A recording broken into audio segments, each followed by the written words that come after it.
Hi, my name is Dr. John Douillard, and welcome to LifeSpa.com, where we prove ancient medical wisdom with modern science. And today I want to talk about iodine, a deficiency that affects more than 2 billion people worldwide. Now, in America, back in the 1980s, we started seeing another deficiency of iodine, somewhat similar that we actually saw back in the 1920s, when there were swaths of land in the Midwest that had no iodine in the soil. People started becoming iodine deficient. They started getting goiters, and they called those areas goiter belts, areas where there was no iodine mineral in the soil.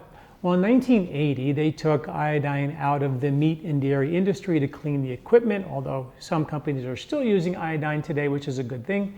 They took iodine out of the bread as a dough conditioner, replaced it with bromide, which competes with iodine. So all of a sudden, America started falling into an iodine deficiency once again. Although by the year 2000, that seems to have recovered, except for this one demographic.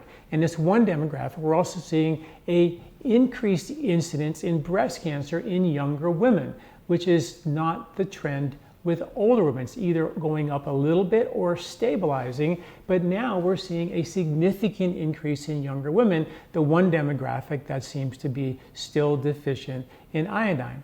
Now, in Japan, where women have the lowest rates of breast cancer in the world, and they live the longest, up to 81 years old on average, they consume about 12 to 13 milligrams of iodine per day. The RDA suggests that we should only be using 150 micrograms per day, as opposed to 12 milligrams or 13 milligrams per day was what they get in Japan. When Japanese women come here and they start eating the American diet, the benefits of breast cancer prevention they get from being Japanese living in Japan, they don't get those benefits. So is there a link between iodine deficiency and breast health? Well, there's lots of interesting science to support that theory. One, that iodine has a potential to protect the breast tissue or the body from toxic estrogens. And there's some good studies to show that iodine does that. We also know that iodine has some effect on the lymphatic system. In one study, they showed that when the lymphatic system is congested, then you see a significant increase in increased thyroid antibodies in a condition sometimes called Hashimoto's. So there's a link between lymphatic congestion and thyroid ill health.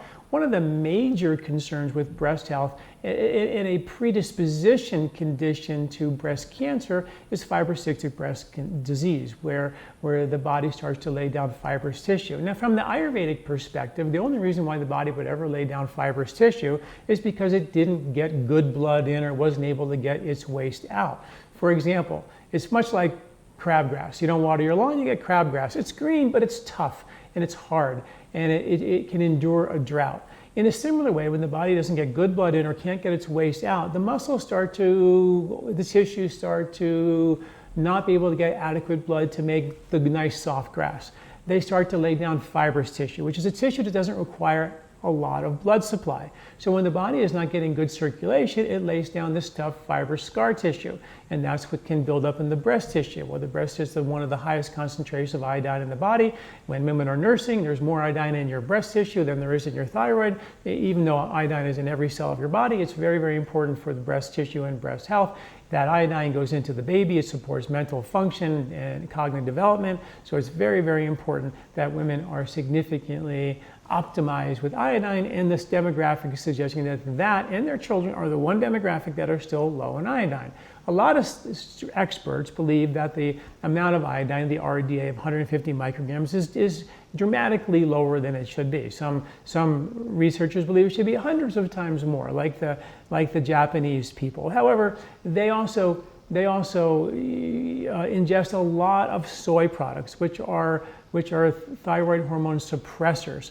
So when you think about how much iodine they're getting to boost thyroid function, but they're also getting a significant amount of soy, which suppresses that function, it may equal out. And the science shows that to protect your breast, and I've got an article you can read more detail about this called Protect Your Breast, you find that the research shows that about 1 to 3 milligrams per day is what most researchers believe gives you enough iodine to protect the breast tissue from the uptake of toxic estrogens. So that's an important thing for women to know.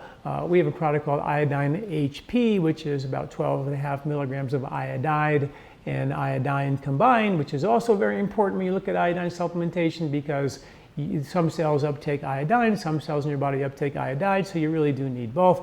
And I tell my patients on average to take one of those every 10 to 14 days. Very simple, like eating a big shrimp dinner every 2 or 3 weeks, just to make sure you get those nutritional needs met. We know that iodine is deficient in our soils, and as much as we try to replace it with iodized salt, not everyone is eating iodized salt. In fact, the other demographic that is suspect for being iodine deficient are the healthier groups of Americans. The people on the standard American diet are eating iodized salt, they seem to do fine. But the research is showing that there's a 60% reduction in use of iodized salt, because the Heart Association has told us that salt is bad, so people are eating less salt. And the healthier you are, and maybe even the more affluent you are, generally people don't buy iodized salt, they buy sea salt, which has a very small amount of iodine in it. However, good news is that many of the dairy industries and meat industries are beginning to use iodine again to clean their equipment, so that's helping to create this recovery that we're seeing in iodine deficiency. Very interesting and very, very complex. So iodine is something that we all should become somewhat aware of and start to have some baseline iodine in our diet, because we're probably not getting as much as we need from the diet that we're eating, particularly if you are very health conscious, you don't eat meat or dairy, which a lot of people who are health conscious don't do, and they don't eat iodized salt. Well, there you go. That's the group that may be mostly or still deficient, even though most of America has recovered. Iodine has lots and lots of other properties. It's a natural protector for heavy metals. Chlorides and bromides and fluorides, which are everywhere in our water, in our bread, and in your jacuzzis or your pools. You get exposed to chlorines and fluoride in your water, and bromide is still in your bread. They still replace iodine. We still have bromide in many of the breads. Those are highly processed, breads you shouldn't be eating. But still, again, they compete with the iodine receptors, and those iodine receptors can get clogged up with these other types of what are called halogens, and then your iodine can't do its job and support optimal thyroid function. So it's very important to, one thing is probably the most important thing if you're concerned about this, is to get an iodine test. The one that we use, which is the gold standard, is you take a big iodine pill, you swallow it, you urinate for a day in this very discreet, bright, fluorescent orange bucket that you carry around for a day, and then they determine how much iodine was actually urinated out from the pill that you took and how much actually your body took in. And your body should urinate about 90% of that. If you don't, that means your body is really wanting and taking advantage of the iodine that you just exposed the body to. And if you're low, then we are looking at the potential risk of exposure to heavy metals, halogens. In fact, that one test was shown to actually increase the flushing of other halogens like chlorides and bromides and fluorides by over 100%. So just taking the iodine pill, which is really interesting, flushed out all these fluorides and other halogens, which in fluoride, as you know, many of you do, it's very difficult to get rid of fluoride out of your body, and flushing your body with iodine is one way to do it. So you don't do that kind of every day, but I like the idea of taking a 12 milligram iodine pill once every 2 weeks, which acts like a mini kind of flushing out the toxic halogens from your thyroid tissue, which seems to be very, very important. Back in the 1800s, iodine was the antibiotic of the 1800s, so it has immune benefits. It's very, very important to understand all the benefits of iodine and what iodine can do. And of course, people think, I'm iodine deficient, I'll take iodine and it'll fix my thyroid problem, and it rarely does that, I must tell you. So there's more to the fix your thyroid story than just taking iodine.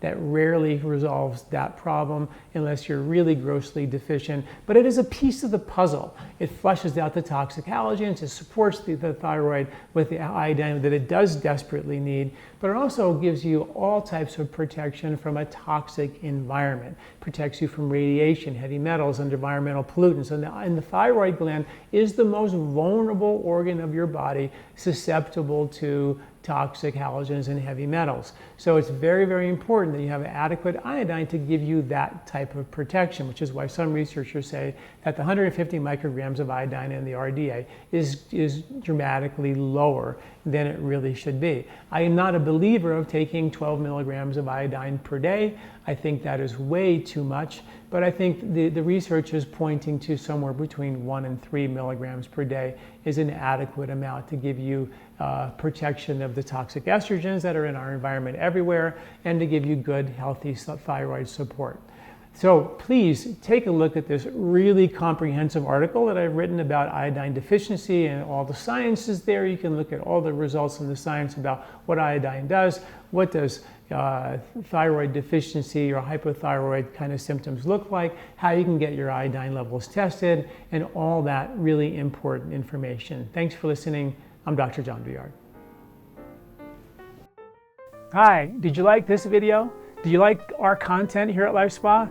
You can subscribe to our YouTube channel at youtube.com/John Douillard right here and get this valuable content every week in your inbox. This recording is brought to you by LifeSpa, where ancient Ayurvedic wisdom meets modern science. Get access to free health video newsletters by Dr. John at lifespa.com. These statements have not been evaluated by the FDA. These products are not intended to diagnose, treat, cure, or prevent any disease.